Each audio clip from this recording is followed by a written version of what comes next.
प्रधानमंत्री नरेंद्र मोदी आज राजस्थान और गुजरात के दौरे पर रहेंगे। पीएम मोदी दोनों राज्यों को कई योजनाओं की सौगात देंगे। गृह राज्य गुजरात को पीएम मोदी 2033 करोड़ की विकास परियोजनाओं का करेंगे लोकार्पण।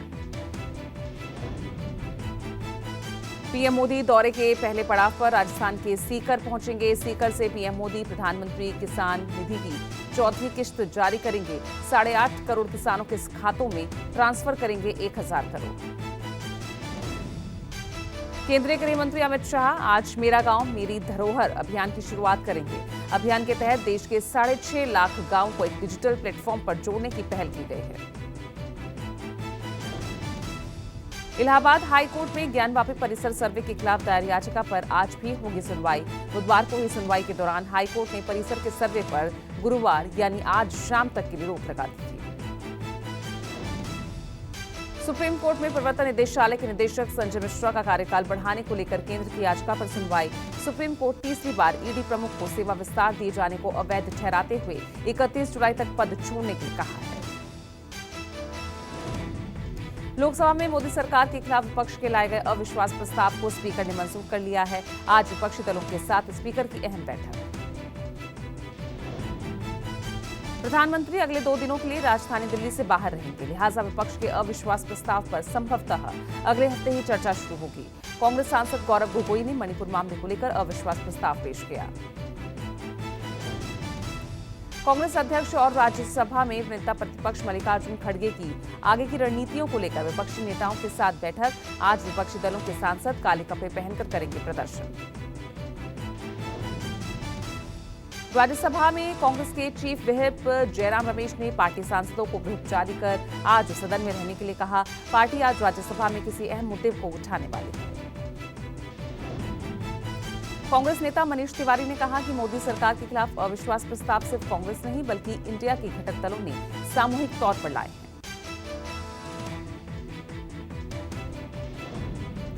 विपक्षी दल मणिपुर पर राज्यसभा में जल्द से जल्द चर्चा चाहता है। टीएमसी नेता डेरेक ओब्रायन ने कहा कि नियम 267 के तहत फौरन किसी अहम मसले पर चर्चा कराए जाने का प्रावधान है। गृह मंत्री अमित शाह की लिखी चिट्ठी का कांग्रेस नेता मल्लिकार्जुन खड़गे ने दिया जवाब। खड़गे ने कहा कि दोनों सदनों में मणिपुर पर विस्तृत चर्चा हो और प्रधानमंत्री आकर बयान दें। राज्यसभा में भी मणिपुर हिंसा को लेकर बुधवार को भी हुआ हंगामा। नेता प्रतिपक्ष खड़गे ने बोलने के दौरान माइक बंद कर दिए जाने का आरोप लगाया। केंद्रीय मंत्री प्रहलाद जोशी ने कहा विपक्ष ने अविश्वास प्रस्ताव दाखिल किया है, लेकिन प्रधानमंत्री के ऊपर भारत की जनता का विश्वास है। विपक्ष ने पहले भी ये किया था और लोगों ने विपक्ष को सबक सिखा दिया।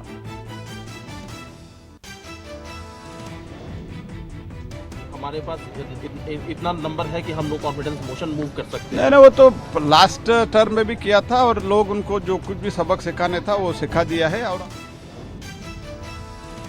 नीतीश कुमार ने भी अविश्वास प्रस्ताव पर बयान दिया। कहा विपक्षी एकजुटता से बीजेपी को घबराहट हो रही है। पीएम मोदी को मणिपुर पर बयान देना चाहिए। बोलना चाहिए प्राइम मिनिस्टर इनको तो बाराबर कह रहा है भाई कि उनको बोलना चाहिए। अब कुछ बता नहीं रहे हैं और सब गायब रखते हैं। बाकी लोग कह रहा है तो इसको लेकर के तो कई दिनों पीएम मोदी ने बुधवार को प्रगति मैदान में कन्वेंशन सेंटर का उद्घाटन किया। 2700 करोड़ की लागत से 123 एकड़ में फैले एग्जीबिशन और कन्वेंशन सेंटर को भारत मंडपम नाम दिया गया। भारत मंडपम के लोकार्पण के मौके पर पीएम मोदी ने 2024 में तीसरी बार सत्ता में आने का दावा किया। प्रधानमंत्री ने कहा कि तीसरी बार सत्ता में आने पर देश को विश्व की तीसरी सबसे बड़ी अर्थव्यवस्था बनाएंगे। देश को ये भी विश्वास दिलाऊंगा कि तीसरे टर्म में दुनिया की पहली 3 इकोनॉमीज में एक नाम भारत का होगा। भारत मंडपम दुनिया के टॉप 10 कन्वेंशन सेंटर्स में से एक होगा। कन्वेंशन सेंटर में लेवल 3 पर बना हॉल सिडनी के ओपेरा हॉल से भी बड़ा है। इसी हॉल में G20 की बैठक 8 से 10 अक्टूबर तक होनी है। पीएम मोदी ने बुधवार सुबह आईटीपीओ कॉम्प्लेक्स के विधि विधान से पूजा अर्चना की। प्रधानमंत्री ने कन्वेंशन सेंटर बनाने वाले श्रमजीवियों से भी मुलाकात की। केंद्रीय गृह मंत्री अमित शाह की अध्यक्षता में मध्य प्रदेश बीजेपी की अहम बैठक। भोपाल में 4 घंटे चली बैठक में आगामी चुनाव की रणनीतियों और प्रचार अभियान पर चर्चा हुई। अमित शाह के भोपाल दौरे के बीच पोस्टर वॉर, कांग्रेस ने शाह के नाम पोस्टर लगाकर तंज कसा। पोस्टर पर लिखा था, सरकारी अत्याचार और बलात्कार मामले में नंबर 1 राज्य में आपका स्वागत है। यूपी सीएम योगी आदित्यनाथ ने आगरा में विकास के मुद्दे पर की उच्च स्तरीय बैठक। शहर में जामा मस्जिद मेट्रो स्टेशन का बदला नाम, स्टेशन का नया नाम होगा मनकामेश्वर मंदिर स्टेशन। मध्य प्रदेश के पूर्व सीएम और कांग्रेस नेता कमलनाथ ने बुधवार को किसानों के लिए 5 बड़े वादे किए। बैंकर्स बकाया बिजली बिल माफ करने के साथ साथ 12 घंटे बिजली देना और आंदोलनों के दौरान दर्ज केस वापस लेने का वादा किया। मध्य प्रदेश में सॉफ्ट हिंदुत्व नीति के तहत नर्मदा सेवा सेना गठित करने का ऐलान। 31 जुलाई को नर्मदा आरती से होगी शुरुआत। यूपी में समाजवादी पार्टी ने घोषित किए पार्टी के फ्रंटल संगठनों के अध्यक्ष। अनीश राजा बने मुलायम सिंह यूथ ब्रिगेड के नए अध्यक्ष। इसके साथ ही समाजवादी पार्टी ने युवजन सभा, लोहिया वाहिनी और छात्र सभा के अध्यक्ष भी मनोनीत किए। सपा अध्यक्ष अखिलेश यादव ने मेरठ के राली चौहान गांव में हादसे में मारे गए कांवड़ियों के परिजनों से मुलाकात की। हरिद्वार से जल लाने के दौरान हाई टेंशन तार की चपेट में आकर इस गांव के 7 कांवड़ियों की मौत हो गई थी। मणिपुर में जारी हिंसा के बीच 10 राजनीतिक दलों के नेताओं ने बुधवार को राज्यपाल अनुसुईया उइके से मुलाकात की। प्रतिनिधिमंडल ने हिंसा पर जल्द से जल्द रोक लगाने के साथ ही राहत शिविरों में सुविधाएं बढ़ाने की मांग की। मणिपुर की घटना के विरोध में राजस्थान में कांग्रेस ने पैदल मार्च निकालकर शांति बनाने की केंद्र सरकार से मांग की। जयपुर पीसीसी मुख्यालय से लेकर शाहिद स्मारक तक पैदल मार्च निकाला गया। मणिपुर में मैतई और कुकी समुदाय के गांवों के बीच इंडियन रिजर्व फोर्स और राज्य पुलिस की अतिरिक्त बटालियन तैनात। संगीनों की सुरक्षा और डर के साए में किसान खेतों में काम कर रहे हैं। 2024 चुनाव के तहत पसमानदा मुस्लिमों को रिझाने के लिए आज से बीजेपी की पसमानदा स्नेह संवाद यात्रा। पूर्व राष्ट्रपति अब्दुल कलाम की आज पुण्यतिथि के मौके पर पार्टी अध्यक्ष जेपी नड्डा दिखाएंगे इस यात्रा को हरी झंडी। पसमानदा स्नेह संवाद यात्रा का पहला चरण यूपी के विभिन्न जिलों से गुजरते हुए 10 अगस्त को खत्म होगा। दूसरे चरण में यात्रा बिहार और तीसरे चरण में बंगाल, झारखंड और ओडिशा पहुंचेगी। कर्नाटक में सरकार और संगठन के बीच समन्वय सुनिश्चित करने के लिए कांग्रेस विधायकों और नेताओं की बैठक। पार्टी के 30 विधायकों ने अपने निर्वाचन क्षेत्रों में विकास कार्य न होने को लेकर चिंता जाहिर की। ब्रिटेन के पूर्व प्रधानमंत्री टोनी ब्लेयर ने बुधवार को भुवनेश्वर में ओडिशा के मुख्यमंत्री नवीन पटनायक से मुलाकात की। दोनों नेताओं के बीच आर्थिक मुद्दे सहित राज्य की विकास परियोजनाओं पर चर्चा हुई। 2024 चुनावों को लेकर बीजेपी ने कमर कसी। जेपी नड्डा ने 31 जुलाई को यूपी बीजेपी की बैठक बुलाई है। 31 जुलाई को शाम 6:30 बजे होगी बैठक। पश्चिमी यूपी, ब्रज, कानपुर, बुंदेलखंड रीजन को फोकस करके ये बैठक होगी। सांसदों की बैठक में जेपी नड्डा के अलावा नितिन गडकरी भी शामिल होंगे। कार्यक्रम को आयोजित करने का जिम्मा संजीव बालियान और बीएल वर्मा को दिया गया है। माना जा रहा है तमाम मुद्दों पर चर्चा होगी। बताया जा रहा है कि आरोपियों ने माकपा नेता के ऑफिस में घुसकर उनकी गोली मारकर हत्या कर दी। बदमाशों ने सुभाष मुंडा को 7 गोलियां मारी। वहां पर आने के पश्चात उनके द्वारा फायरिंग की घटना को अंजाम दिया गया, जिसमें उनकी मृत्यु हो गई। पुलिस इस मामले का अनुसंधान। वहीं सुभाष मुंडा की हत्या के बाद लोगों ने विरोध प्रदर्शन के दौरान रोड जाम कर दिया। लोगों की मांग है अपराधियों को जल्द से जल्द गिरफ्तार किया जाए। पुलिस ने विशेष जांच दल का गठन किया और सभी एंगल पर मामले की जांच कर रहे हैं। साथ ही आश्वासन दिया जल्द ही अपराधी को गिरफ्तार कर लिया जाएगा। बिहार के कटिहार में फिर दिखी पुलिस की बर्बरता। बिजली कटौती से परेशान लोगों पर पुलिस ने की फायरिंग। उत्तर प्रदेश में जीरो टॉलरेंस नीति के तहत गैंगस्टर मनीष प्रताप सिंह उर्फ मांगेराम की 1 करोड़ की संपत्ति कुर्क की गई। यूपी के मेरठ में एक नाबालिग लड़की के साथ हुई दरिंदगी मामले में पुलिस ने 3 आरोपियों को गिरफ्तार किया, जबकि एक की तलाश जारी।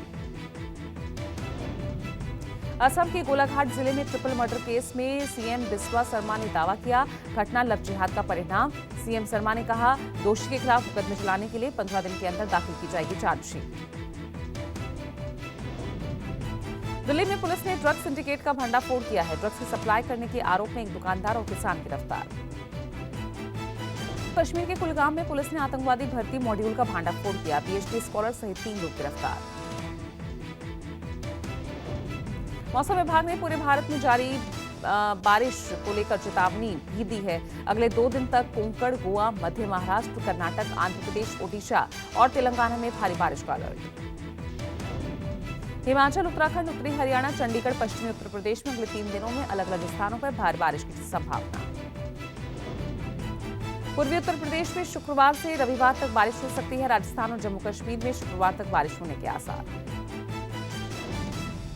महाराष्ट्र में बारिश का दौर जारी है। आज रायगढ़, रत्नागिरी, सिंधुदुर्ग, पुणे, कोल्हापुर और सतारा में भारी बारिश की चेतावनी। तेलंगाना के मुलुगु में वाटरफॉल के पास 40 सैलानी फंसे। अचानक पानी का बहाव तेज होने के चलते वहां से सैलानी निकल नहीं पाए। आपको बता दें कि मुलुगु में पिछले 2 दिन से लगातार बारिश हो रही है। पुलिस ने बताया कि सैलानी मुथियाला धारा झरने पर गए, पानी का बहाव बढ़ने की वजह से फंस गए। वहीं तेलंगाना के वारंगल में भारी बारिश के बाद जनजीवन अस्त व्यस्त, शहर के कई हिस्सों में पानी भरा। दिल्ली में बारिश से लोगों को उमस से राहत मिली। मौसम विभाग की माने तो दिल्ली में अगले 2 दिनों तक हो सकती है भारी बारिश। एक बार फिर भारी बारिश ने बढ़ाई लोगों की टेंशन। मौसम विभाग के मुताबिक उत्तराखंड, हिमाचल प्रदेश, हरियाणा और पश्चिमी उत्तर प्रदेश में भारी बारिश के आसार। महाराष्ट्र, गुजरात, गोवा, तेलंगाना और आंध्र प्रदेश के तटवर्ती इलाकों में भारी बारिश और आंधी तूफान को लेकर रेड अलर्ट जारी। राजस्थान के उदयपुर में रुक रुक कर बारिश का दौर जारी है। भारी बारिश के चलते उफान पर मुरवानिया नदी। महाराष्ट्र के कोल्हापुर में खतरे के निशान के पार पंचगंगा नदी। राधानगरी बांध से 2 गेट खोले गए, छोड़ा गया 1428 क्यूसेक पानी। कोल्हापुर में बाढ़ को लेकर जिला प्रशासन अलर्ट, लोगों को सुरक्षित जगहों पर जाने की अपील की। पुणे बेंगलुरु हाईवे पर शिरोली में सर्विस रोड तक बाढ़ का पानी पहुंचा। बारिश जारी है, हाईवे पर भर सकता है पानी। बारिश नहीं रुकी तो 2019 और 2021 की तरह बाढ़ आने का खतरा है। बाढ़ के कारण 2019 में 8 दिन और 2021 में 4 दिन हाईवे बंद रहा था।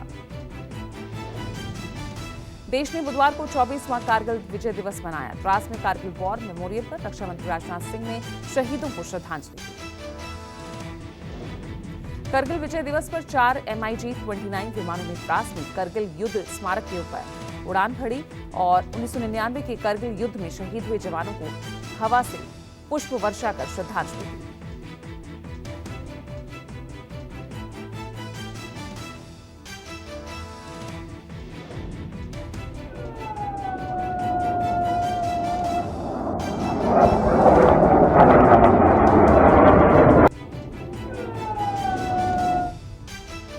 द्रास में गरजे राजनाथ सिंह। राजनाथ सिंह ने कहा, हम LOC पार कर सकते थे, पार कर सकते हैं, भविष्य में जरूरत पड़ी तो पार करेंगे। मान सम्मान और इसकी प्रतिष्ठा हमारे लिए किसी भी चीज से ऊपर है और इसके लिए हम किसी भी हद तक जा सकते हैं। और मैं याद दिलाना चाहता हूं कि हम उन बजरंगबली के उपासक हैं जो सूर्य को भी चुटकियों में निगलने की क्षमता रखते हैं, और साथ ही हम बजरंगबली की भांति मर्यादित और धर्म से अनुशासित। राजनाथ सिंह ने करगिल के शहीदों को याद किया। कहा, आज हम खुली हवा में सांस इसलिए ले पा रहे हैं क्योंकि 0 डिग्री से कम तापमान में हमारे सैनिकों ने ऑक्सीजन की कमी के बावजूद अपनी बंदूकें कभी नहीं चली। खुली हवा में सांस इसलिए ले पा रहे हैं क्योंकि किसी समय माइनस टेम्परेचर में भी हमारे सैनिकों ने ऑक्सीजन की कमी के बावजूद अपनी बंदूकें कभी नीचे नहीं। वायुसेना प्रमुख air chief marshal VR Chaudhary ने शहीदों को श्रद्धांजलि अर्पित की। एयर चीफ मार्शल ने युद्ध में प्राणों की आहुति देने वाले जवानों को याद किया।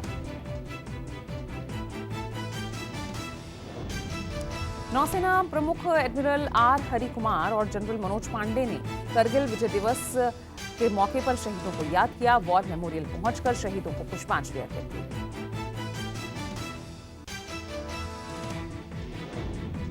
गैंगस्टर लॉरेंस बिश्नोई का भांजा सचिन बिश्नोई अजरबैजान में गिरफ्तार। पंजाबी सिंगर सिद्धू मूसेवाला हत्याकांड के मुख्य साजिशकर्ता सचिन के प्रत्यर्पण की प्रक्रिया शुरू। चीन की एक महिला भी अपने पाकिस्तानी प्रेमी से शादी करने के लिए खैबर पख्तूनख्वा पहुंची है। 20 साल की चीनी महिला का नाम सुन गाओफेंग है। चीन के खिलाफ अपनी सेना का अत्याधुनिक बनाने में जुटा फिलीपींस, भारत से ब्रह्मोस और अमेरिका से हिमास रॉकेट सिस्टम की नई खरीदारी की तैयारी। पाकिस्तान के रक्षा मंत्री ख्वाजा आसिफ महिलाओं को लेकर विवादित बयान पर फंसे। नेशनल असेंबली में चर्चा के दौरान आसिफ ने पीटीआई की महिला सांसदों को खंडर कहा था। भारत और वेस्टइंडीज के बीच 3 मैचों की वनडे सीरीज का आज पहला मैच ब्रिजटाउन बारबडोस में मैच भारतीय समय अनुसार शाम 7 बजे शुरू होगा।